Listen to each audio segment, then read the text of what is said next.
কী প্রসেসে করলে বাড়িতে থাকা যে কোনো মাছ দিয়ে বানানো যায় তন্দুরি ফিশ টিক্কা, আজকে আমি এই ভিডিওতে সেটাই করে দেখাবো। নমস্কার বন্ধুরা, ডোনার রান্নাঘরে আপনাদের সকলকে স্বাগত জানাই। প্রথমে একটা বোলের মধ্যে 250 গ্রাম মাছ নিয়ে নিয়েছি।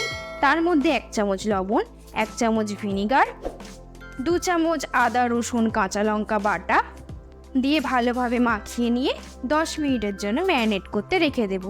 এরপর অন্য পাত্রে 2 চামচ জল ছাড়ানো টক দই, 1 চামচ ক্রাশ করে নেওয়া আজওয়ান, 2 চামচ কাশ্মীরি লঙ্কার গুঁড়ো, 1 চামচ হলুদ গুঁড়ো, 2 চামচ শুকনো লঙ্কার গুঁড়ো,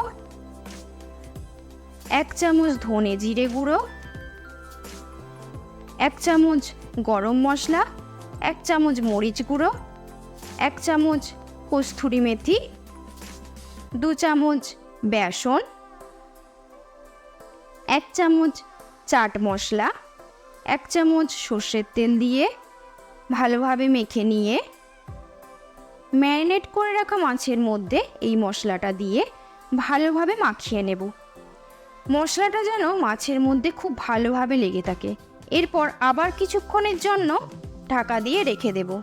ফ্রাইং প্যানে 2 চামচ সর্ষের তেল দিয়ে তেল গরম হয়ে গেলে মশলা মাখিয়ে রাখা মাছগুলোকে একটা একটা করে দিয়ে দেব।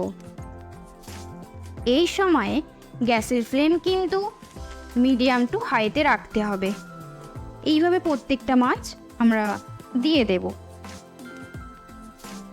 এরপরে মাছগুলোকে উল্টে পাল্টে দেব। টিক্কাগুলির মধ্যে স্মোকি ফ্লেভার আনার জন্য একটা জ্বলন্ত কাঠকয়লা 1 চামচ ঘি দিয়ে কিছুক্ষণ ঢেকে রেখে দেব। তৈরি হয়ে গেল দারুণ স্বাদের তন্দুরি ফিশ টিক্কা। ভিডিওটি যদি ভালো লেগে থাকে অবশ্যই লাইক, শেয়ার, কমেন্ট এবং ফলো করবেন।